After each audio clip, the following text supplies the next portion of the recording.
reconoce tu soberanía y que eres Dios, el Señor Dios de los ejércitos.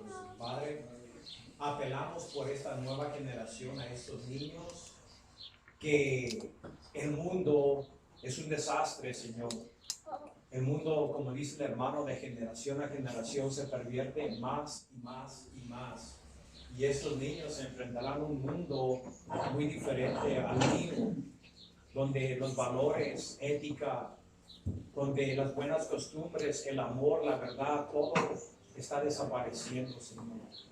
Todo lo que tú creaste, las bases en el Génesis, en el principio, están siendo destruidas por Satanás y están destruyendo la creación. Y esos son los niños que van a vivir en esa generación. Pero sin embargo, como tú dices, no nomás de la creación, pero nunca has dejado al mundo sin un testigo, sin que alguien hable de tu nombre. Y esos niños son los que van a aportar, son los embajadores del reino, Señor, que le dirán a la futura generación de que necesitan un Salvador, de que necesitan arrepentirse de sus pecados. Pero para que hagan eso, Señor, necesitan ser sostenidos por tu Espíritu Santo para que no se los lleve la corriente de este mundo y que los seduzca a comportarse y a participar en lo que tú lo llamas abominable, lo que tú desprecias de este mundo, Señor. Mas protégelos, Señor, pon tu mano sobre ellos y que, pues, Señor, que les ayudes a ser mujeres y hombres de bien, gente ejemplar, Señor, para que cuando faltemos la batuta o la estafeta se les pueda pasar a ellos y ellos en torno puedan decir y predicar las buenas nuevas. Y también, Señor, por nuestro hermano Víctor y pues el papá de Miriam, que pues solo tú sabes lo que está pasando allí, Señor. Todo el tiempo nosotros queremos que nos cures los dolores de cabeza, dolores de muelas, etcétera, Señor. Pero tú no has venido necesariamente a sanar las dolencias físicas, pero sí has venido a sanar las heridas espirituales, Señor.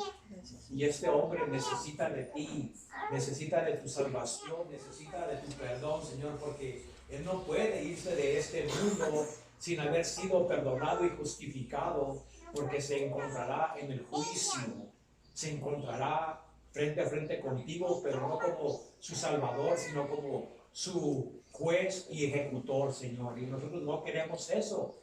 Intercedemos por este hombre, Señor, que bajo esta enfermedad aprenda a que sinceramente la vida es corta y que no hay tiempos para despreciar esta gran salvación que gratuitamente se le da al ser humano, Señor. Pedimos que hagas una obra en su corazón y se arrepienta para que aclame a tu nombre, que sea que viva o que muera, Señor, pero que esté contigo. Gracias, Padre, en el nombre de Jesús. Amén. Amén. Los niños pueden irse a sus casas. Llévate a mano.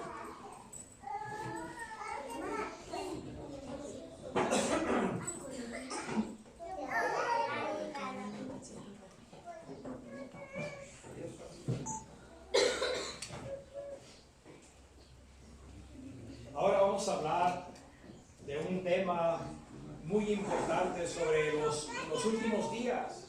No va a ser exhaustivo porque se tardaría muchas semanas en irnos en detalle sobre lo que es profético de los últimos días. Mucha gente piensa que este mundo va a continuar igual que como lo conocieron. De hecho, el apóstol Pedro nos dice en su segunda carta de que habrá muchos burladores que se reirán y dirán: ¿dónde está su venida? Desde que los padres murieron, todas las cosas continúan igual. En otras palabras, negocios usuales. Nada ha cambiado. Se acaba el día, llega otro y todo continúa normalmente. No es cierto que regresará, pero como le dice, se nos ha olvidado del diluvio, que un día este mundo estaba inundado con los aguas. Y así también, ahora a la gente se le dice sobre la venida de Jesús y ¿saben qué? Están desinteresadas, no les importa. Cuando era niño, por lo menos esta sociedad era más religiosa, más ética, practicaban mejores valores. Pero ahora se está levantando una generación que en realidad se dice ser católico por nombre, pero que en realidad no cree nada. Porque lo que tú vives es lo que crees. Y viven desenfrenadamente para los placeres de la carne. Lo que llamamos en la filosofía de los griegos, había los estoicos. Ellos creían que no hay mejor cosa que refrenarse de los placeres de este mundo, y vivían básicamente como, como monjes, refrenarse de todo placer. Pero había otros que eran los que se entregaban a los placeres, se llamaban los hedonistas, epicúreos. Ellos decían, no hay cosa más grande para el ser humano que entregarse a toda pasión, lo que tu necio corazón, lo que tú deseas, hazlo para que seas feliz. Y ahora parece que el mundo está en esta circunstancia donde ahora los jóvenes, de hecho ya les hemos predicado y se ríen de uno como si uno estuviera tonto. Como dónde salió este religioso. ¿Que no saben que estamos viviendo en el siglo XXI? Esas cosas de la superstición, del control de la gente, ya no funciona con nosotros. Hemos despertado a una nueva realidad. Estamos ahora no en la era de Piscis, estamos en la era de Acuario, la época del hombre. Hemos despertado. Dios no existe. Jesús es una fantasía. Eso quiere controlar a la gente. Esas escrituras fueron escritas por hombres. Sí, pero inspirados por Dios. Con un mensaje, y ese mensaje es un mensaje de esperanza. Un mensaje de salvación, pero al mismo tiempo es un mensaje de juicio. Es dulce para los creyentes, pero será muy amargo para los que desprecian la salvación que Dios mandó lo mejor del cielo para que el hombre pudiera reconciliarse con su Creador y escapar del juicio venidero. ¿Cómo escaparán si somos negligentes a esa gran salvación? Nos dicen los hebreos. Bueno, pues ahora en escatología estamos hablando en términos de los últimos días que acontecerán. Ya he dicho que este mundo no va a continuar igual. Dios, así como Él vino una primera venida hace 2000 años y el mundo no estaba preparado, no estaba listo para recibirlo. Él vino y se fue, y mucha gente todavía ignora de qué vino. Él vino a los suyos, pero los suyos no lo recibieron. Cristo les decía, yo he venido en el nombre de mi Padre, no me reciben, pero llegará otro en su nombre, que es el anticristo, a él si lo recibiréis, porque los judíos siguen esperando a su Mesías. Y ahora la gente del mundo hedonista no espera ni un Mesías, no espera nada más que vivir por su instinto animal. Comer, beber, los placeres, nada más. Mientras que el juicio de Dios se acerca y se acerca y se acerca. Ahora, en Mateo 24,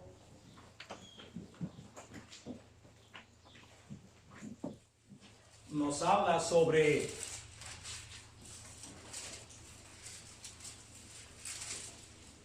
los últimos días.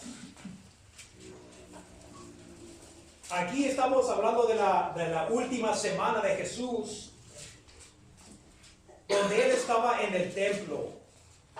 Y antes de esto, Él miraba cómo una viejita daba su ofrenda. Pero no vamos a tocar eso de la ofrenda, no. Pero Él estaba observando en el templo y predicaba en el templo. Así de que cuando Él salió del templo, ese templo era maravilloso. No sé si era rival al templo que construyó Salomón, porque este era un templo ostentoso. donde se nos dice que la plata era común como las piedras en Jerusalén, y hay muchas piedras. Obvio que estaban exagerando, pero es para decir que había mucha riqueza. Bueno, ese templo fue destruido por Nabucodonosor en el año 586. Fueron llevados al cautiverio, regresaron y había Zerubabel, estaba Judá, estaba Ageo, estaba Zacarías y estaba Malaquías en esa época del post-exilio, donde ellos regresaron y miraron a un templo en ruinas, porque quedó destruido, quedó en ruinas. Entonces ellos comenzaron a construir este templo por el año 536 al 34, pero nomás se quedaron haciéndolo, pero no lo terminaron. Y había niños que en la época de la deportación eran bebés, bueno, no bebés, pero niños, donde ellos conocieron el templo. Y que cuando regresaron ya tenían sus 80, tal vez 85 años y miraban el contraste entre este templo que ellos estaban construyendo y la gloria del Salomón. Nos dice el libro de Ageo que lloraban. Porque no se puede ni comparar, era una ruina, era un pedazo de basura a comparación de la gloria del templo de Salomón. Y así continuó. La gente no le ponía atención al templo. Hasta que en el año 20, con Herodes el Grande, Herodes quiere decir gobernador o rey, como le quieran llamar, es un título como el César. Este hombre, para agradar a los judíos, porque lo odiaban, la ley estipulaba de que un rey que no fuera judío no podía ser rey. Y este era mitad edomita, descendiente de Saúl. Así que él estaba descalificado para ser rey. Pero sin embargo los romanos a sus antepasados pusieron, porque estaban subyugados a Roma. Bueno, este hombre, aunque era odiado, para complacer a los judíos, para que lo aceptaran, comenzó a construir este templo en el año 20 antes de Cristo.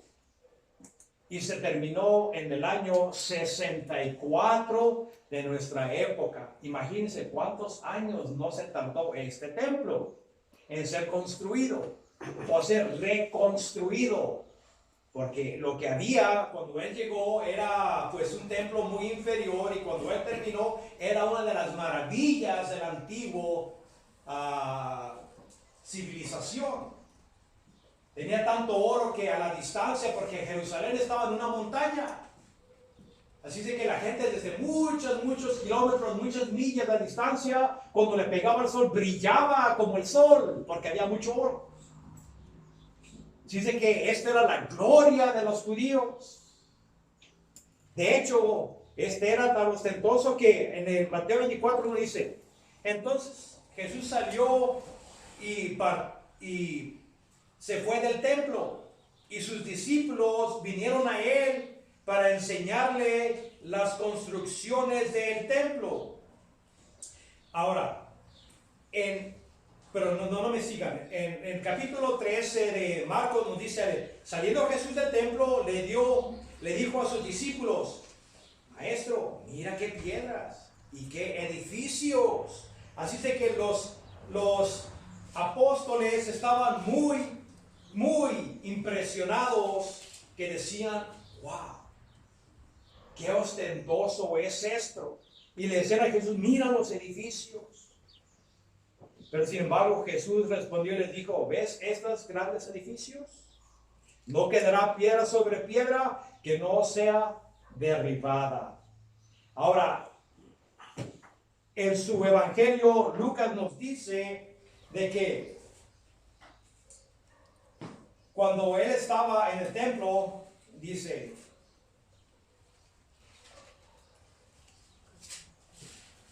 en el 5, y uno que hablaba de aquel templo estaba adornado de hermosas piedras y ofrendas votivas o ostentosas. Dijo: en cuanto a estas cosas que veis, días vendrán en que no quedará piedra sobre piedra que no sea derribada. Así es de que había muchas donaciones, no nomás lo de arriba brillaba como oro, pero por dentro las puertas, las columnas, había mucha plata, había mucho oro de las donaciones de los judíos. Los judíos todo el tiempo han sido ricos, han sido mercantiles. Si se fijan hasta la historia, hasta ahorita todavía son ricos.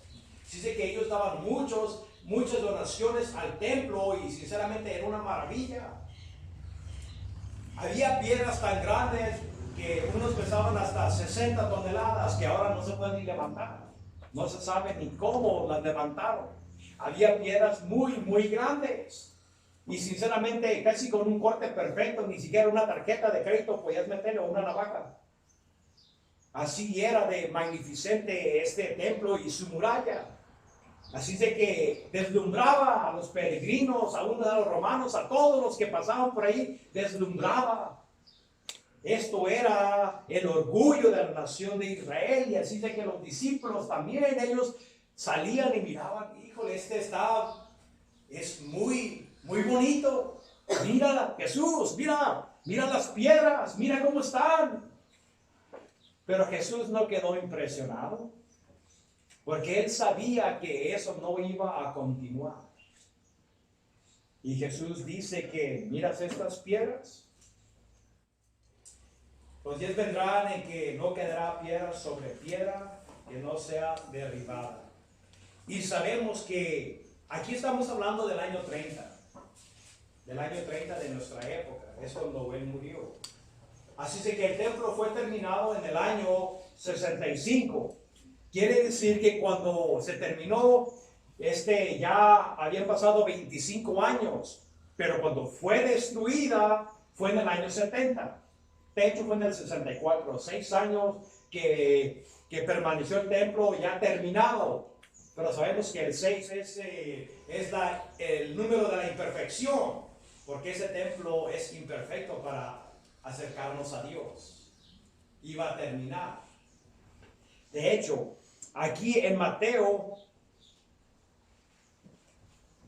23, se nos habla de lo que le iba a pasar a esa generación.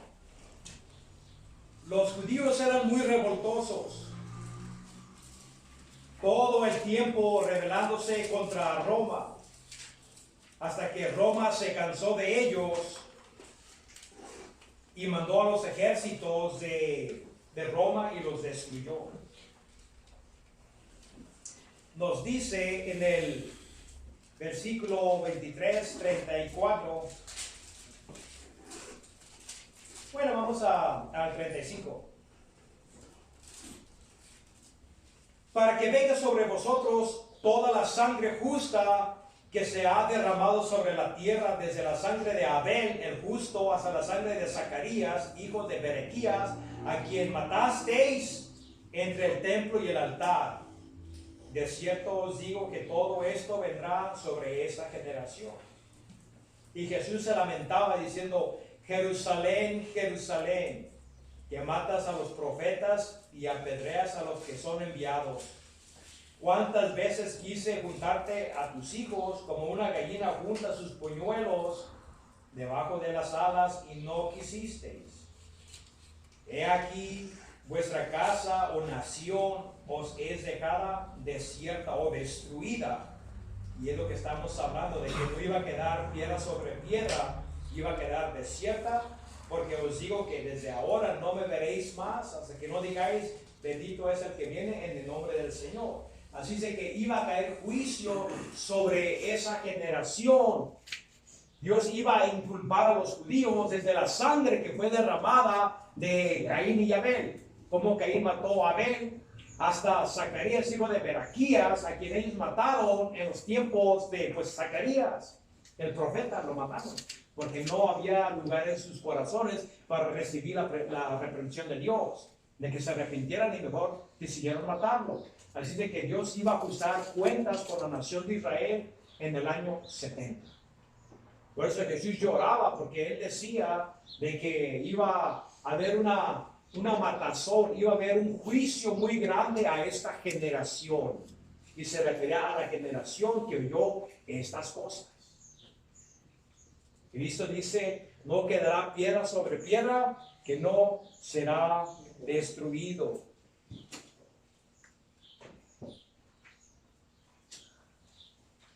Ahora, se nos dice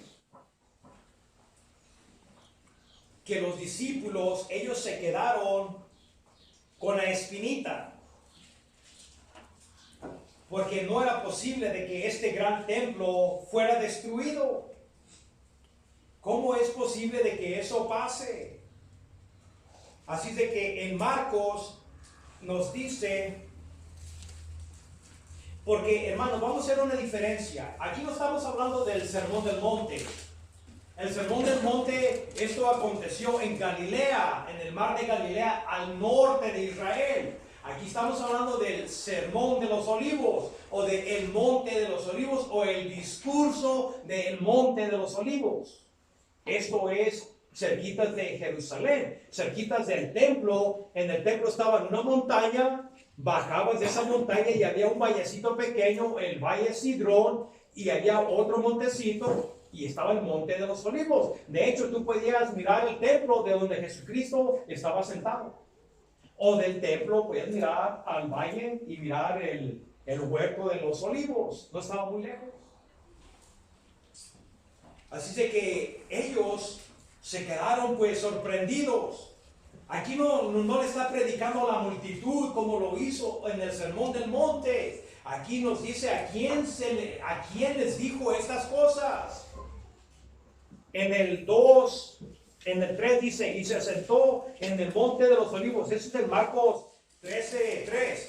Y se sentó en el Monte de los Olivos frente al templo. Y Pedro, Jacobo, Juan, Andrés le preguntaron aparte. Así de que eran 4 los discípulos los que pues se quedaron pensando, ¿cómo es posible de que esto vaya a acontecer? Les dice que se le acercaron privadamente para que les dijera cuándo va a acontecer esto. Ellos dijeron, dinos cuándo serán estas cosas y qué señal habrá cuando todas estas cosas hayan de cumplirse. Así de que aquí en este libro, que son los libros sinópticos o evangelios sinópticos, no dicen lo mismo que dijo Mateo. Aquí nomás, allí Marcos se enfoca en el cumplimiento y las cosas que acontecerán en el evento. No dijeron lo que dijeron en Mateo, porque Mateo dice, allí le preguntaron lo que no te dice Marcos, le hicieron unas preguntas y le dijeron, ¿cuándo serán estas cosas? Obvio que es la destrucción del templo.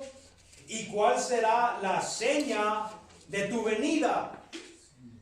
No estamos hablando, pues, estamos aquí hablando de la segunda venida y el fin de la época.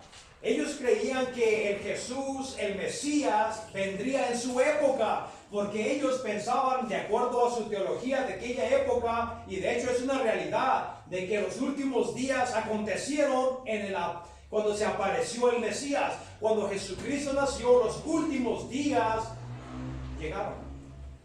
De hecho, en el discurso, Pedro dice, esto fue lo que fue escrito por el profeta Joel: en los últimos días derramaré mi espíritu sobre toda carne. Así de que él está diciendo de que los últimos días habían llegado. Ellos en esta semana, ellos en Lucas creían que Jesús subiendo de Jericó hacia Jerusalén, que gritaban, Hosana, Hosana al hijo de David. ¿Qué quiere decir Hosana? Salva ahora. Porque ellos, la palabra dice que ellos creían que el reino de Dios se iba a manifestar inmediatamente. Ellos creían que Jesucristo iba subiendo para sentarse en el templo y decir, ahora el Mesías ha llegado. Pero tenían su teología mal. No cabía en su teología de que este templo no iba a permanecer. Entonces dicen, ¿cuál es entonces la señal de tu venida y del fin de la era?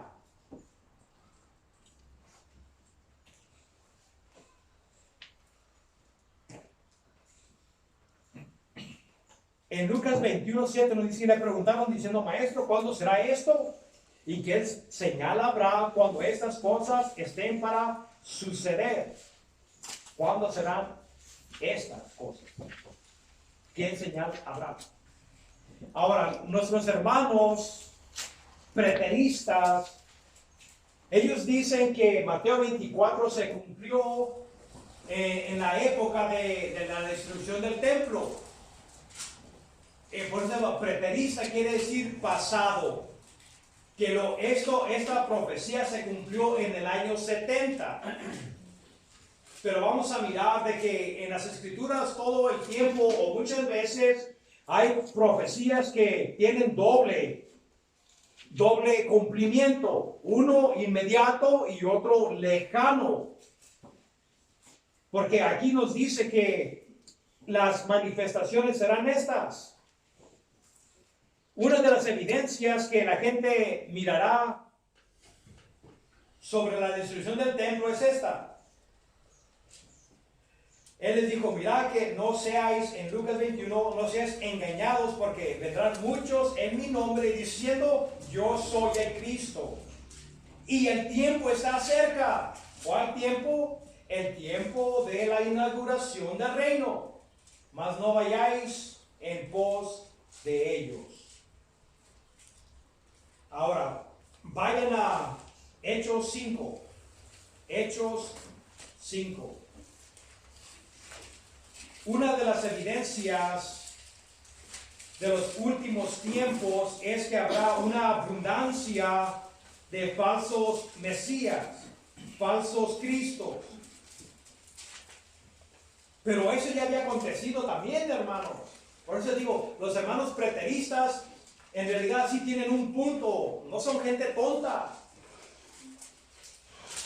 Pero hay cosas que en realidad no se pueden resolver con el punto de vista preterista. No se puede. Ahora, miren, en el capítulo 5 nos habla sobre la persecución que experimentó Pedro.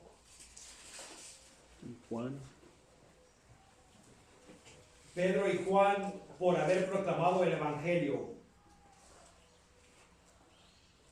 Y aquí Gamaliel nos dice, vamos a ver el 33, 5:33.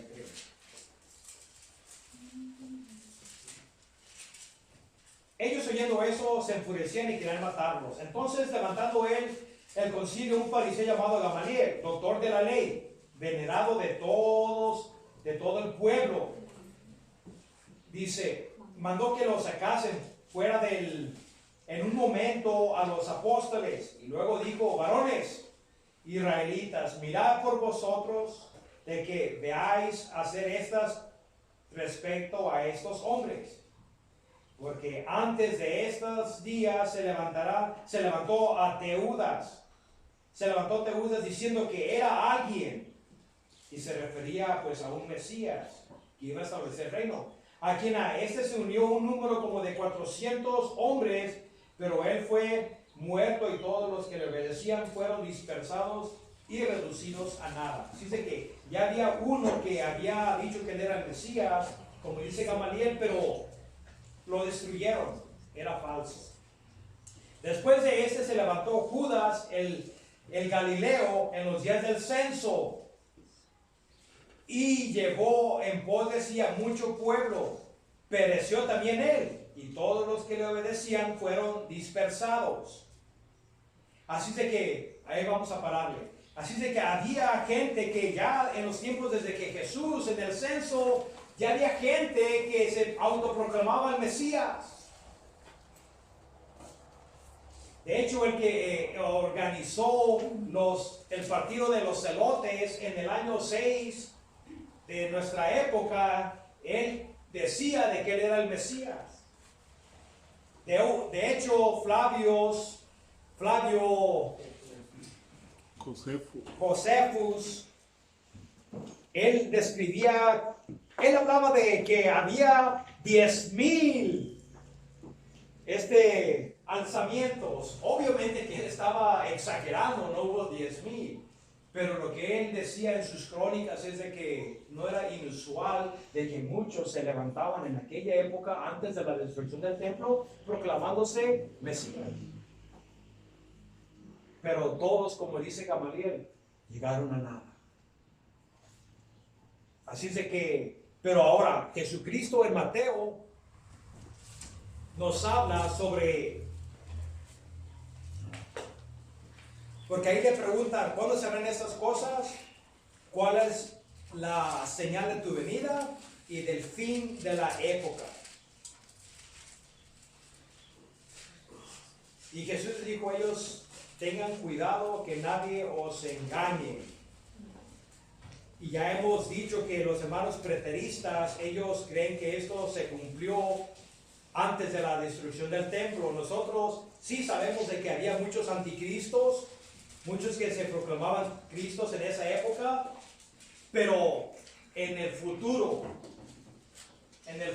va a haber más que se van a autoproclamar el Cristo. De hecho, vamos a definir qué es el Cristo.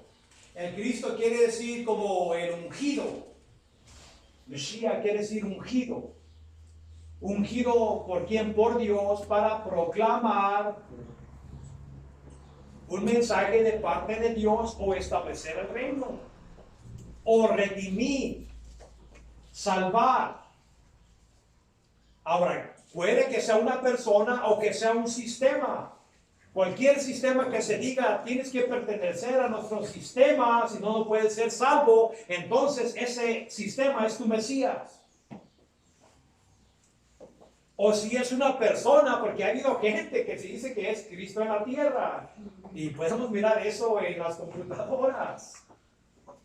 Cristo en la tierra, hay uno que se decía que era Cristo hombre. ¡Qué falsedad!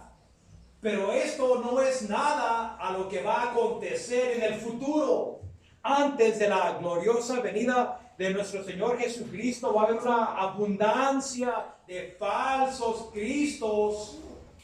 Y Cristo primero les da advertencia a los representantes de la nación de Israel de que se cuidaran porque iba a haber mucho engaño. Nos dice: muchos vendrán en mi nombre diciendo yo soy el Cristo y engañarán a muchos. Mateo 24, versículo 6. Y oirán de guerras y rumores de guerras. Miren que no se preocupen por estas cosas, tienen que pasar, mas el fin, que es el fin de la era, todavía no vendrá. Así es que una de las evidencias de la venida de Jesucristo es que va a haber una abundancia de guerras. No oyen lo que está pasando ahorita. Que Estados Unidos quiere invadir a Venezuela, que Irán se quiere pelear con Estados Unidos. Todos están en enemistad, todos están tomando bandos. Así es que obvio que se mira que hay disensión en el mundo, porque el mundo se está organizando en bandos, porque las escrituras nos dicen claramente de que en los postreros días la bestia o el anticristo va a hacer grandes guerras. Ustedes pueden mirar eso en Daniel y también lo pueden mirar en el libro de Apocalipsis. Va a ser un guerrero. Sabemos que los reyes del este se le opondrán. Él saldrá del imperio romano y eso ya se está formando. La ONU está de parte de Estados Unidos. Los reyes del este, China, Rusia se están uniendo porque son los reyes del este que se opondrán a la bestia. Así de que va a haber guerras. Aunque la gente no las mire, pero va a haber rumores de guerra. Se va a oír en el aire el sonido de tambores de guerra. Estas cosas tienen que pasar, pero dice, porque nación se levantará contra nación. Aquí la palabra es etnos, que quiere decir raza. Raza se levantará contra raza y reino contra reino. Basilea, y quiere decir reinos o naciones. Si se fijan, las razas no se llevan. El mundo anglosajón ha dominado a los negros y a los indígenas donde quiera que han ido. Así es de que hay una separación, hay un odio inherente en el hombre, un odio de superioridad hacia otra persona. Y si podemos mirar esto, todos se odian en el mundo. Todos tenemos la semilla del racismo. Y también va a haber, dice, nación contra nación. Las naciones no se llevan. Cada quien jala por su propio interés. Así es de que va a haber conflictos raciales y va a haber conflictos entre naciones. Ya Cristo nos lo está diciendo de que esto es lo que va a predominar en los postreros días. Y yo puedo mirar que se está acercando eso. Rusia construye más cohetes nucleares, ahora Corea se está nuclearizando poderosamente, India, China. Así que el mundo se está volviendo un lugar peligroso, pero no ha habido guerras a una escala como lo hubo en la Segunda Guerra Mundial. Pero vendrá, que culminará en la guerra de Armagedón. Sigamos.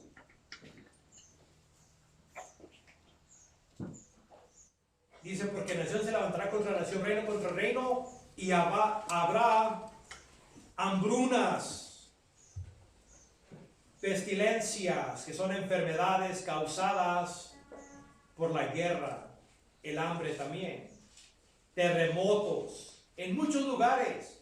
Esto es el inicio de dolores de parto. Ahora, hermanos, ya les he dicho sobre los preteristas, buenos hermanos que los amo, pero los grandes terremotos no acontecieron antes de la destrucción de Jerusalén. Ahora, en el capítulo 6 de Apocalipsis, vamos a mirar sobre qué nos dice la palabra. Y ahora, está describiendo una época cuando la bestia se revele. 6:1. Y aquí, en el libro de Apocalipsis, se escribió en el año 95 después de Cristo. Así dice que este libro fue escrito después de la destrucción del templo. Así de que lo que va a mencionar aquí, entonces no puede ser antes de la destrucción del templo, tiene que ser algo futurístico. 6:1 nos dice, y vi cuando el Cordero abrió uno de los sellos y oí una de las 4 seres vivientes decir, como con voz de trueno, ven y mira.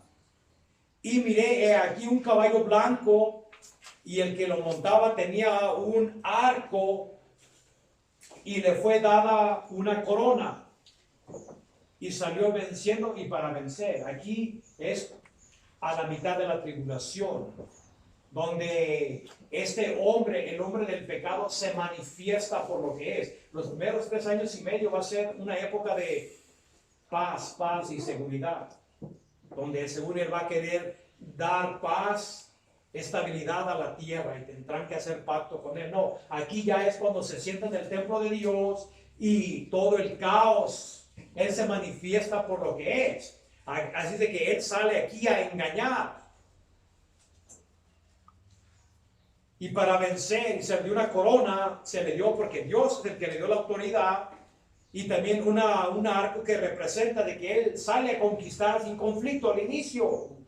Cuando vio el segundo sello, oí el segundo ser viviente que decía, ven y mira. Y salió un caballo bermejo, y el que lo montaba fue dado poder para quitar de la tierra paz, y que se matasen unos a otros, y se le dio una gran espada. Estamos hablando no una macara, estamos hablando de una espada grande, porque el conflicto va a ser grande. Y es lo que el Espíritu nos está diciendo, de que va a haber guerras y rumores de guerra, que culminarán en su máxima cumplimiento en la tribulación. Y por causa de esto, dice que va a haber una gran matanza. Y por causa de eso, y vi abrió el tercer sello, oí el tercer ser viviente que decía, ven y mira. y miré he aquí un caballo negro, y el que lo montaba tenía una balanza en la mano, y una voz de medio de los 4 seres vivientes que decía: 2 libras de trigo por 1 denario, y 6 libras de cebada por 1 denario, pero no dañes el aceite y el vino. Bueno, no voy a comentar sobre todo eso, pero aquí está diciendo de que después de la guerra, después de guerras, hay hambres. Tenía una balanza porque la comida va a ser racionada. Apenas vas a alcanzar con tu salario de un día para un puñito de cebada si eres pobre. Pero ese es el resultado, y ahora nos dice: cuando abrió el 4º sello, oí la voz del 4º ser viviente que decía: ven y mira. Miré he aquí un caballo amarillo, en el que montaba tenía por nombre Muerte, y el Hades le seguía, y le fue dada potestad sobre la 4ª parte de la tierra para matar con espada, con hambre, con mortandad y por las fieras de la tierra. Así de que estamos mirando entonces, hermanos, de que va a haber grandes destrucciones. Ahora, si se brincan, en el 12, miré cuando abrió el 6º sello, y aquí hubo un gran terremoto. Los estamos hablando de los terremotos. Y el sol se puso negro como tela de silicio, y la luna se volvió toda como sangre. Y las estrellas del cielo cayeron sobre la tierra, como la higuera deja caer los higos cuando es sacudida por un fuerte viento. Y el cielo se desvaneció como un pergamino que se enrolla, y todos los montes y toda isla se removió de su lugar. ¿Ustedes han mirado eso? No. No, nos dicen las escrituras de que las islas van a desaparecer. Va a ser un terremoto grandísimo, porque dice que los poderes de los cielos, las estrellas, el sol, la luna, todo va a ser movido, va a ser sacudido, y eso afectará a la tierra. Esas son las señales que dice Jesús que serán evidentes de que el reino de Dios, Jesucristo, se acerca y estará a la puerta.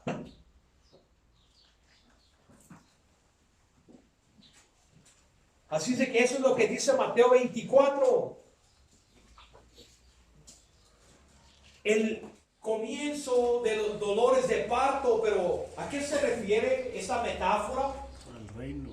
Se refiere al reino. Un ser humano tiene una gestación de 9 meses, y sabes que viene el bebé. Y así también la generación que mire estas cosas sabrá de que el reino está a la puerta. Pero antes de eso, nos dice las escrituras que entonces los entregarán a ustedes a tribulación y los matarán.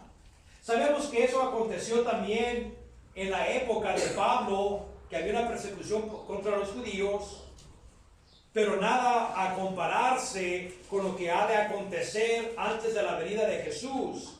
Ahí en el Revelación, capítulo 6, nos habla sobre las almas que estaban abajo del altar, porque este hombre, la bestia, va a masacrar a muchos creyentes. Dice que antes de que Jesucristo venga, los entregarán a tribulación y los matarán, y serán odiados por todas las naciones por causa de mi nombre. Así de que el nombre de Jesucristo todo el tiempo causa conflicto, división y separación. Y mira, y muchos se ofenderán. ¿Se ofenderán de qué? Del nombre de Jesús. Tú te identificas con Jesús. Oh, yo no. Yo no, yo sí quiero Jesús, pero no soy fanático. No.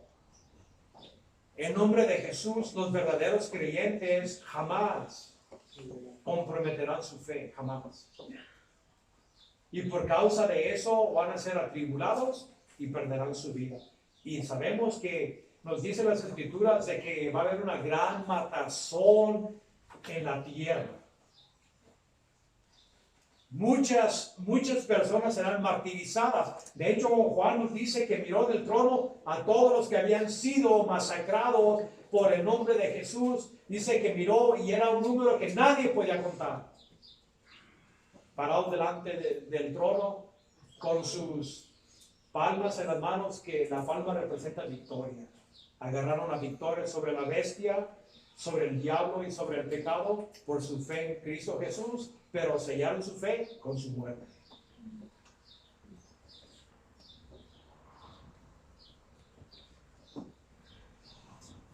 Muchos se ofenderán, se traicionarán unos a los otros. Sabemos que Jesucristo nos dice que Él no vino a traer paz a la tierra, Él vino a traer división o espada. Él viene a poner a la madre contra su hija, el padre contra su hijo, la nuera contra su suegra. Así es que los enemigos serán los de tu casa. Él viene a dividir una casa de 5, de 3 contra 2 y 2 contra 3. Así es que no va a haber alianza aún en los seres queridos por causa del nombre de Jesús. Muchos se ofenderán y te van a traicionar, te entregarán a los magistrados, al gobierno. Este es cristiano, mátenlo.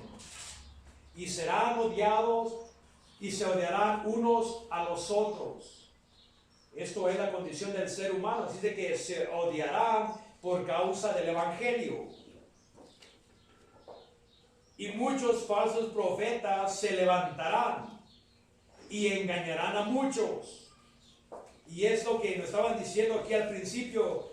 Cuídense de los falsos profetas que vienen a ustedes diciéndoles: yo soy el Cristo, y engañarán a muchos. Así que va a haber una superabundancia de esos falsos mesías, falsos predicadores, que ahora ya se puede mirar, pero llegará a su culminación en el libro de Apocalipsis en los últimos días. Y pues obvio que va a haber un falso profeta que va a engañar a los habitantes de la tierra a que hagan pacto con la bestia y le adoren. Y engañarán a muchos. ¿Cómo piensan que los engañarán? Con sus mensajes, y obvio que también porque van a hacer milagros. Y más adelante vamos a mirar esto.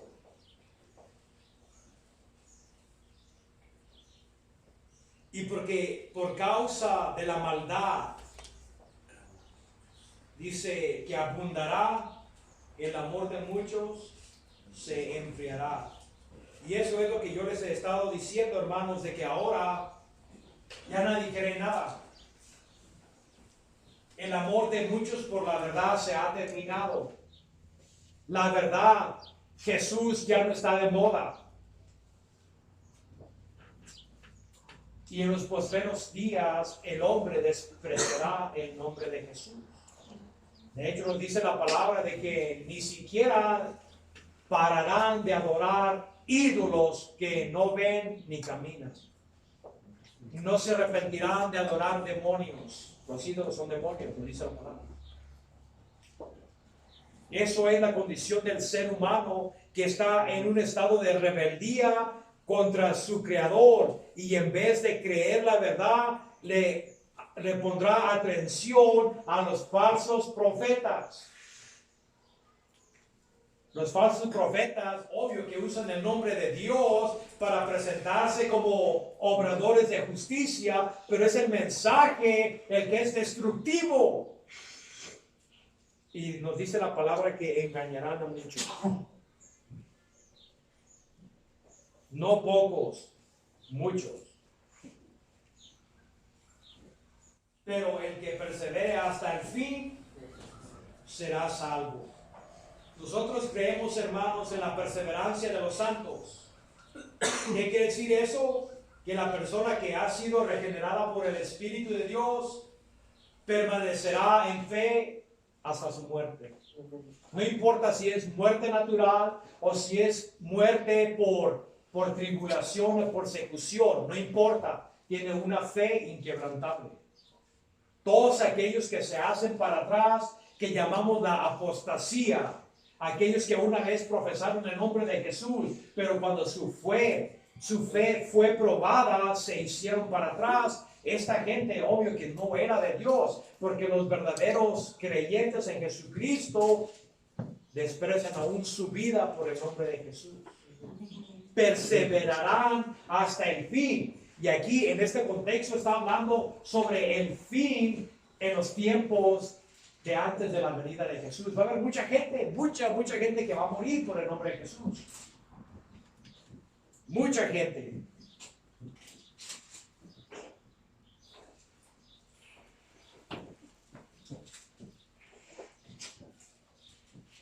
Y este evangelio del reino será predicado en todo el mundo como testimonio a todas las naciones, y el fin vendrá, el fin de la época. Así como le preguntaron a él, el fin de la época, en el versículo 3. El fin de la época.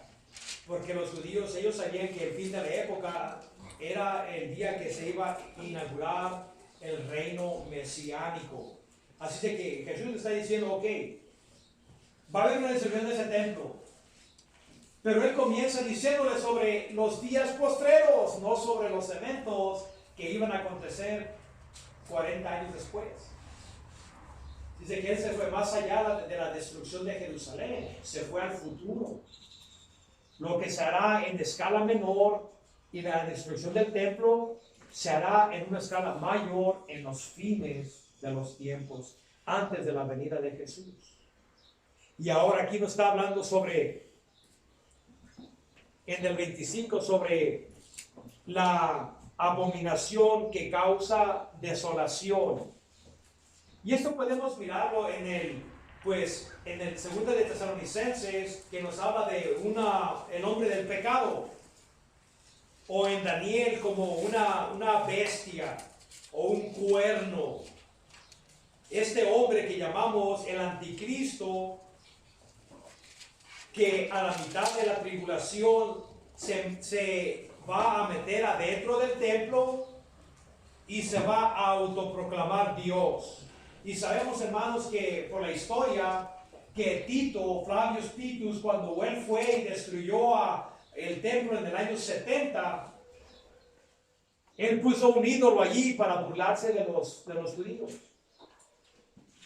Pero antes de eso, Antíoco Epífanes, el cuarto, en los tiempos de los macabeos, él metió una estatua de Zeus en el templo de Dios, en ese templo de Ageo.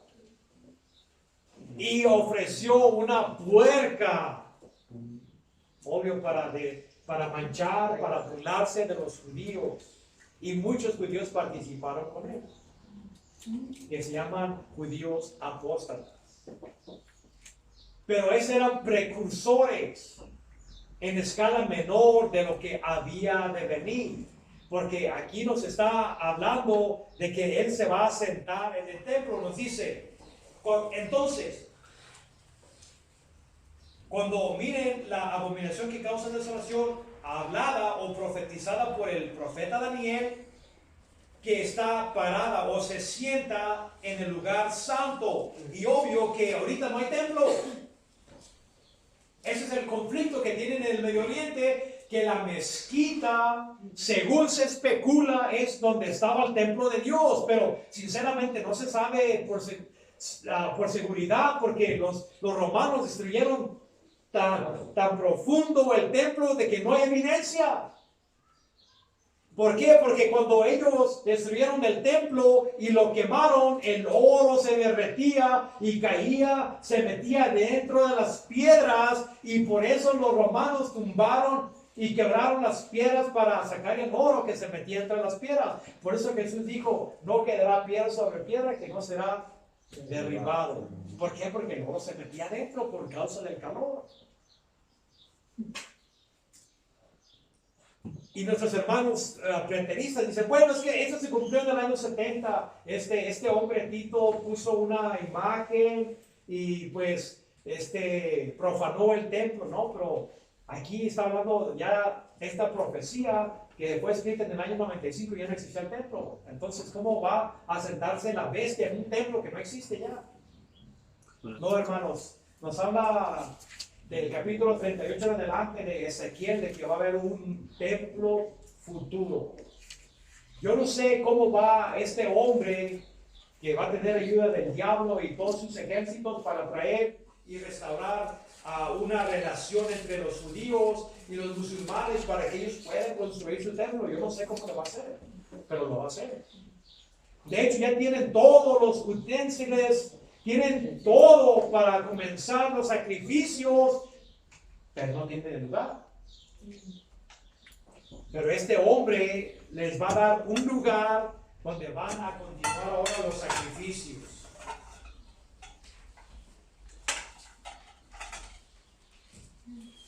Nos dice Daniel que a la mitad de la semana, que son los 7 años de la tribulación, Él terminará los sacrificios, los holocaustos. Y Él dirá, yo soy Dios, me tienen que adorar a mí. Dice que esa será la señal que la gente tiene que mirar. ¿Para qué?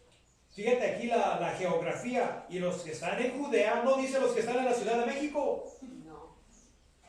Los que están en Rusia, en Moscú, o los que están en Berlín, no.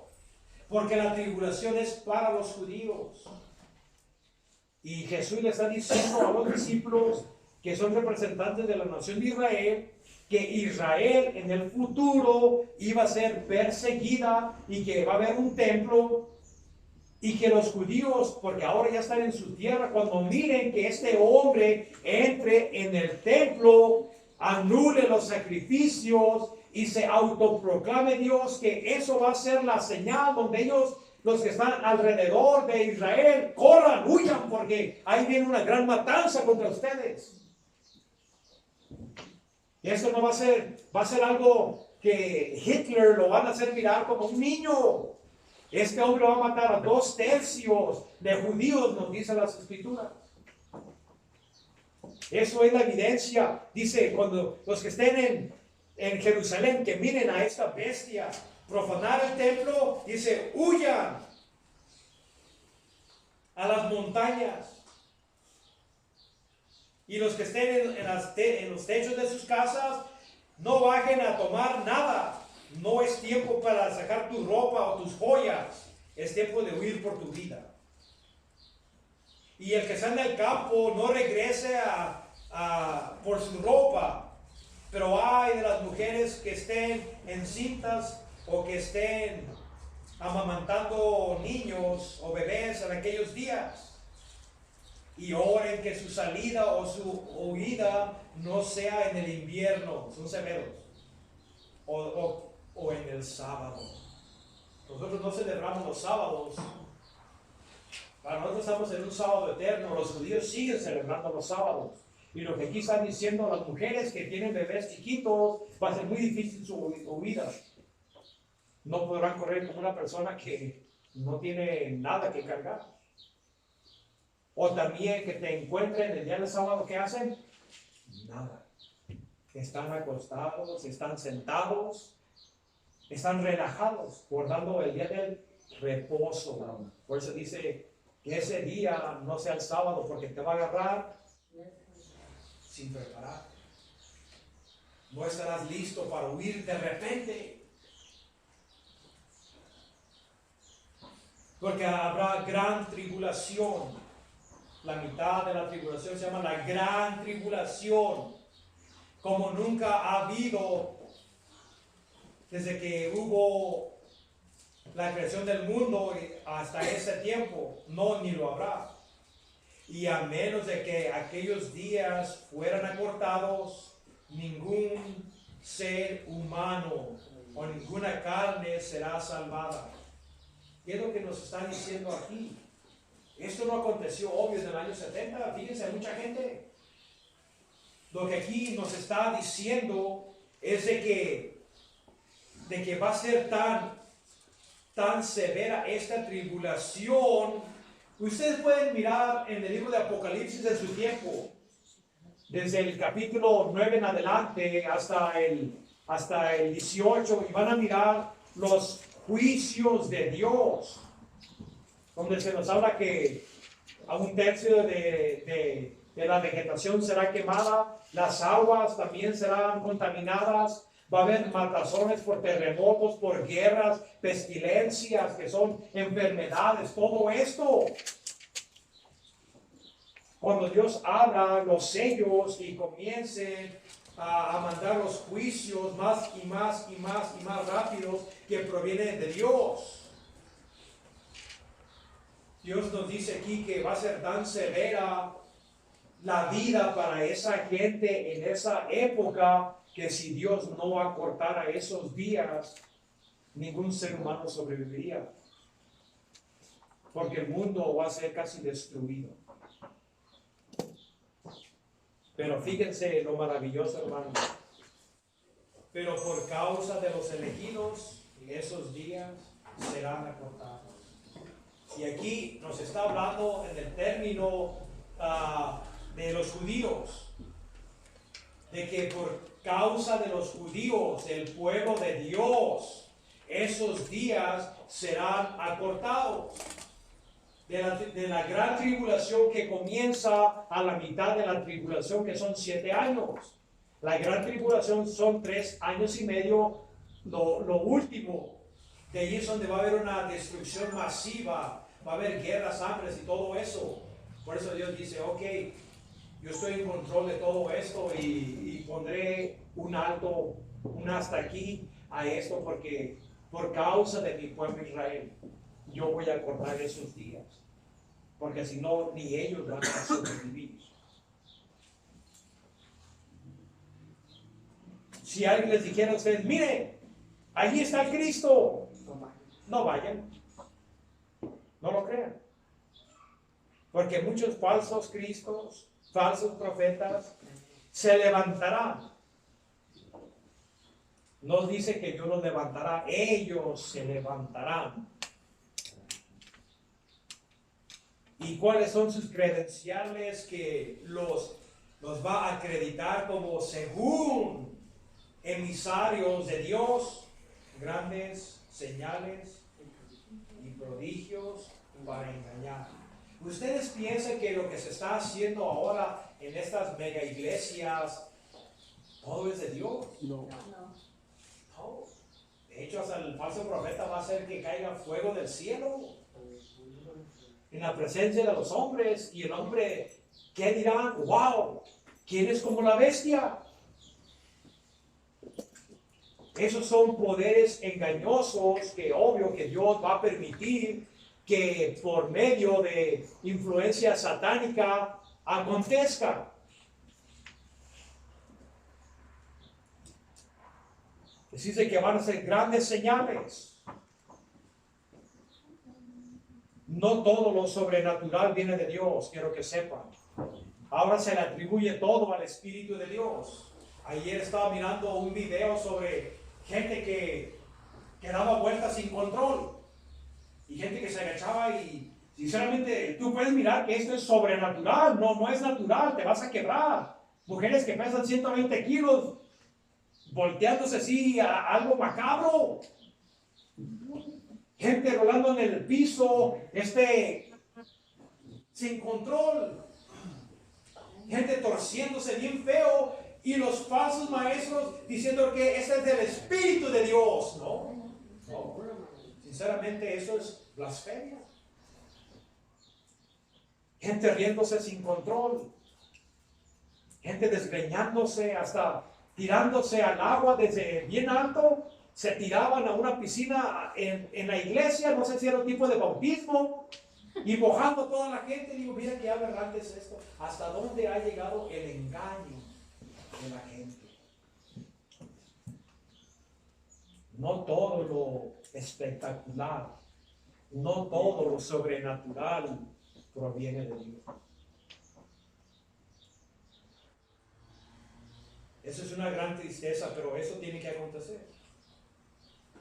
Habrá grandes, dice que harán grandes señales para engañar, si fuese posible a uno a los elegidos. pero no lo es. Si fuese, porque van a ser tan magnificentes que deslumbrarán al hombre natural, pero no al hombre con el Espíritu.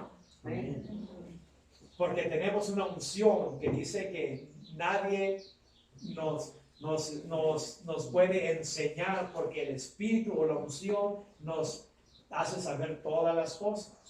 Eso nos dice Primera de Juan. Mis ovejas escuchan mi voz y no oirán a un extraño. Todos aquellos que se van a hacer seducir y llevar por esos falsos maestros y por sus manifestaciones poderosas, manifestaciones demoníacas, sinceramente, esta gente está perdida, pero el verdadero creyente no les va a creer. Por eso dice que si fuese posible a unos elegidos, dice, mira que yo te he dicho de antemano. Entonces si te dicen, mira, está en el desierto, no vayas. Mira, está en los cuartos de adentro, no lo creas. Y hay muchos que han dicho, hay una secta que dice que Jesús ya vino 2 veces, pero que escondidas. Y es lo mismo que te está diciendo Los aquí, testigos de Jehová. que no vayas. De hecho construyeron una mansión en San Diego, California, para que Abraham, Isaac y Jacob, para cuando regresaran en el reino, se establecieran allí. ¿Saben qué? Todavía está. No han llegado. No han llegado. Qué triste, hermanos. Pero Jesús dice, mira que yo te lo he dicho de antemano. Así de que el hombre no tiene excusa. La venida de Jesús no va a ser secreta. No va a ser como Él vino en la primera venida, donde Él vino en una comunidad muy pequeña en Belén, donde el mundo no se dio cuenta. No, ahora vendrá gloriosamente, espectacularmente.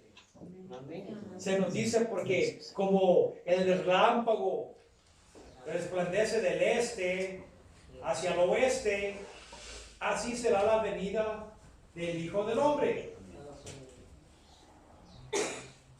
Un relámpago no se le puede esconder, todos lo pueden mirar y así será. Por eso dice, cuidado de esos falsos profetas, porque mi venida, dice, todos las van a mirar, no va a ser a escondidas. Cualquiera que te diga, ve allá, no vayas. Ven para acá, no vayas. Así como el relámpago no se puede esconder, así tampoco mi venida. Porque donde está el cadáver, allí estarán las águilas. Se juntarán allí. Bueno, se puede traducir mejor los vultures o los buitres. Porque cuando ustedes miran una manada de buitres dando vueltas, ¿qué significa? Carroña. Carroña, hay algo muerto. Y así está diciendo aquí, pero está haciendo esta ilustración para decir, cuando ustedes sabrán que yo he llegado, porque va a haber una gran matanza. Cristo viene a ejecutar a los rebeldes de la tierra. Así como miran un cadáver que está muerto, los buitres están dándole vueltas, así también, donde miran una matazón donde hay muchos cadáveres, sabrán que llega. Hermanos, no nos engañemos. Jesús no es ese bebé que nació en Belén, en ese pesebre. Él vino como cordero. Un cordero no tiene defensa. Un cordero, un perro se lo puede comer vivo y no hace nada, no se defiende. Él vino a salvar, pero ahora la Biblia nos dice que Él llegará como un león. Un león tiene garras que te destrozan. Tiene colmillos que te quiebran el cuello. No duras mucho como un león, así también. Jesús ahora viene en juicio. Él viene a desgarrar, Él viene a enjuiciar a todos aquellos que se rehúsan a arrepentirse de sus pecados. A los que no quieren aceptar el Evangelio. Inmediatamente después de la tribulación de esos días, el sol se oscurecerá. Sabemos que parcialmente eso aconteció en la crucifixión de Jesús, porque el juicio de Dios estaba sobre Él. Pero en ese entonces, dice, el sol se oscurecerá, la luna no dará su luz, las estrellas caerán del cielo y los poderes de los cielos serán sacudidos. Planetas, todo será sacudido. Y va a haber manifestaciones, pues, en la tierra, cuando el sol parte del sol no dé su luz, va a afectar a la luna, que será como sangre.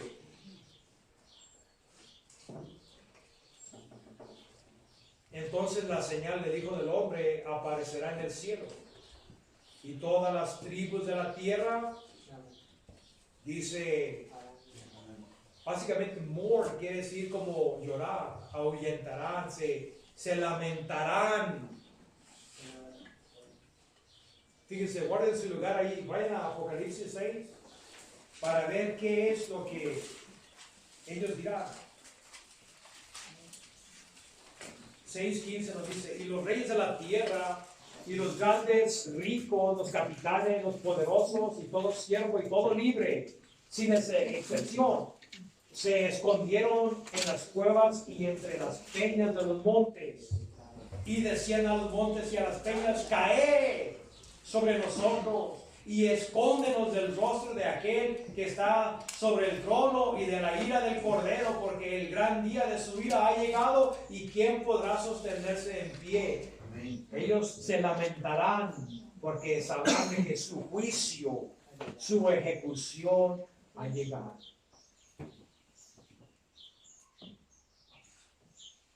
Y mandará sus ángeles con un gran sonido de trompeta, en Mateo, y recogerá a sus elegidos de los cuatro vientos, de los cuatro vientos, de un lado de la tierra al otro, o del cielo. Aquí es donde se cumple Mateo 25, donde el que está sentado en el trono, él viene a enjuiciar a los corderos y a los cabritos. A los cabritos serán maldecidos y serán echados al lago de fuego. Los corderos, que son los elegidos, ¿qué les dirá? Entrad al reino, benditos de mi Padre, preparado para ustedes desde antes de la fundación del mundo. Así de que aquí se está cumpliendo lo que Jesucristo le está diciendo a los discípulos, que estas son las señales que acontecerán antes de su venida para establecer el reino. Dice que Él les dijo todo lo que iba a acontecer.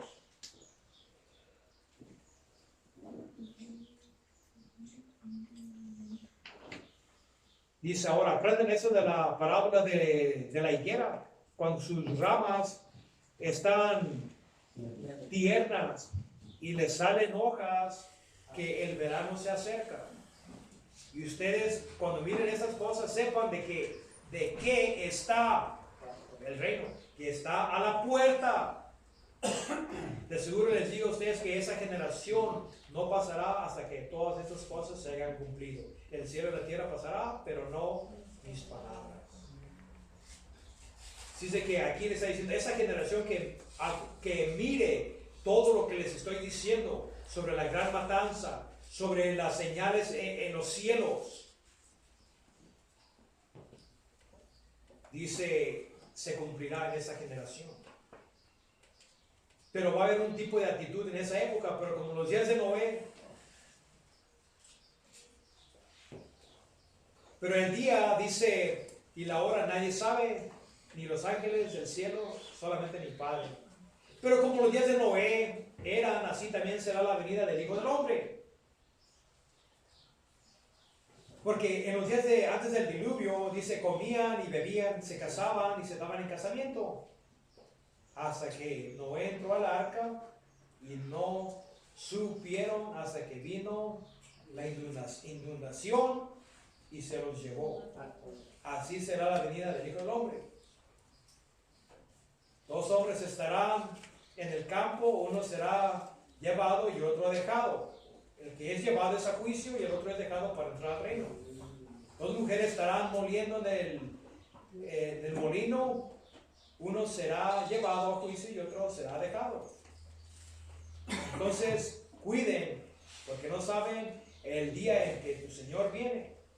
Así de que ahora, como en aquella época, va a haber dos tipos de actitudes. La gente que va a estar esperando los elegidos, o la gente que va a estar casándose, estando en casamiento, bebiendo, comiendo, haciendo cosas normales. Igual que los tiempos del diluvio, ellos no supieron, ellos vivían su vida común, no pusieron atención sobre que Dios iba a mandar una inundación. Entonces, cuando se cumplió, llegó el agua y se los llevó, y así también. Va a haber gente que no va a poner atención a lo que Jesucristo les está diciendo y serán llevados a juicio. Eso es si sobrevive la tribulación. Yo miro ahora como las cosas que están aconteciendo en este mundo, hermanos, como las Naciones Unidas, como estas sociedades secretas de los Illuminati, masones que quieren dominar el mundo, todo esto es un precursor de lo que ha de venir. Un solo gobierno, una sola religión, y esa sola religión va a ser la adoración a la bestia. Podemos mirar que se está cumpliendo. Hay una agenda secreta, hay una agenda diabólica. Ahora ya las Naciones Unidas le dicen a tus hijos qué es lo que tienen que pensar, cómo deben de comportarse moralmente. No puedes disciplinar a tus hijos, ya no puedes hacer nada, ya te quitaron la autoridad como padre. Los padres han sido decapitados, ya no son cabezas. Las mujeres han sido suplantadas, las ponen arriba, todo está volteado. ¿Por qué? Porque Satanás está muy interesado en destruir las bases que Dios ha establecido desde el principio. Porque Satanás quiere traer un infierno en la tierra. Él es el padre de la mentira, él es el padre de la destrucción, y él quiere someter a todos a lo que él es, a la maldad y la perversión y destrucción. Y está usando gente para hacer sus propósitos. Nosotros como cristianos, hermanos, este día no nos puede agarrar por sorpresa. ¿Por qué? Porque tenemos la palabra. Dice que ya podemos mirar que ahora ya pueden construir el comercio con una computadora, un chip en tu mano. Lo que hará en el Apocalipsis esa bestia. Ya puede pasar en nuestra vida. Nomás no se han alineado todavía las naciones como se deben, pero llegará a su culminación. Pero estas cosas nos tienen que despertar a nosotros para saber que Cristo viene por su pueblo. Viene por su iglesia a rescatarnos de este gran juicio, porque el juicio es para los que rechazan a Jesús, no para los creyentes. Yo sé que dicen creyentes que nosotros vamos a pasar la tribulación. No, eso no dice las Escrituras. La Escritura nos dice que Dios no nos ha puesto para ira, sino para obtener salvación, y esto es por Jesús. Dice que, hermanos, santifíquense, prepárense, porque las cosas se están haciendo muy feas. Y tenemos que poner atención a lo que Jesús nos ha dicho en su palabra. Si no has aceptado a Jesús como tu Señor y Salvador, este día te agarrarás descuidado. Y no podrás escapar. Las cosas no permanecerán igual. Dios es santo. Él tiene, por necesidad, tiene que poner un alto a la locura del hombre. Él está dejando por un tiempo que el pecado contamine su creación, pero llegará el día en que dirá basta, no más, y pondrá un alto. ¿A dónde irás tú si mueres? ¿Has hecho las paces con Dios? ¿Te has reconciliado con Dios? ¿Ha sido tu pecado perdonado? ¿Has sido justificado por la sangre de Jesús o eres otro religioso más? El Señor sabe tu corazón. Él sabe si en realidad no eres de Él. Y si no eres de Dios, yo te aconsejo que te reconcilies, que le pidas perdón a Dios de tus pecados. Abandona tu estilo de vida mundano, tu inmoralidad, tu rebeldía, tu autonomía, que es lo que no queremos rendir.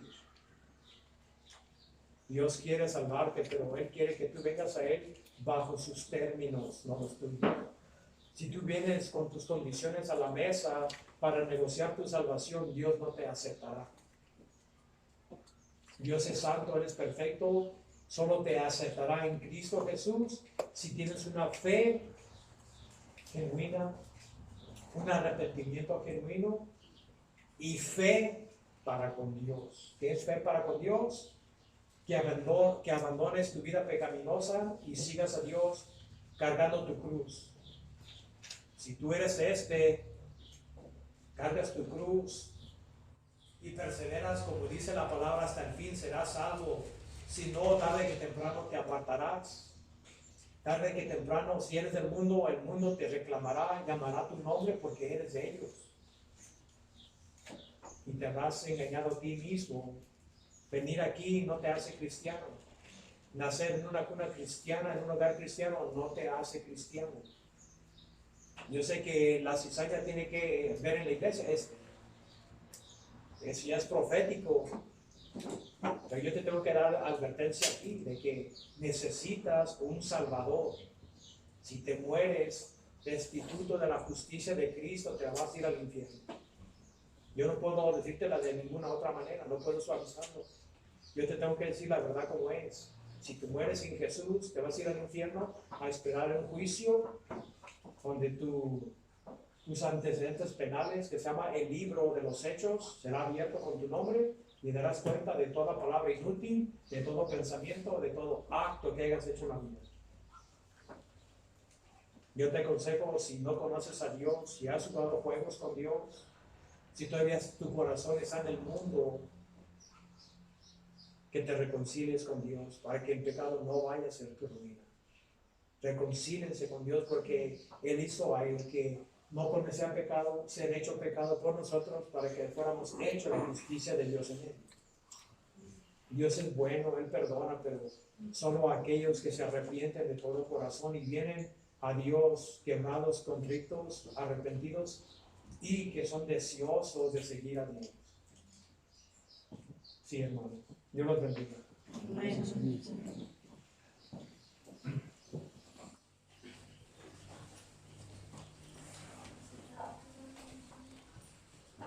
Amén, hermanos. Vamos a pasar a las acciones de gracias. Yo quisiera dar alguna acción de gracias, compartirla. ¿Levanta, hermano? Le doy gracias a Dios por una vez más, Amén. por participar escuchando y por los hermanos que siguen presentes. Amén. Gloria a Dios. ¿Alguien más quisiera? Cipriano, ¿estás? ¿Quieres dar gracias hoy? Sí, yo quiero dar gracias a Dios por la predicación Amén. y por la advertencia de las señales que se van a venir. Y que yo quiero dar gracias a Dios porque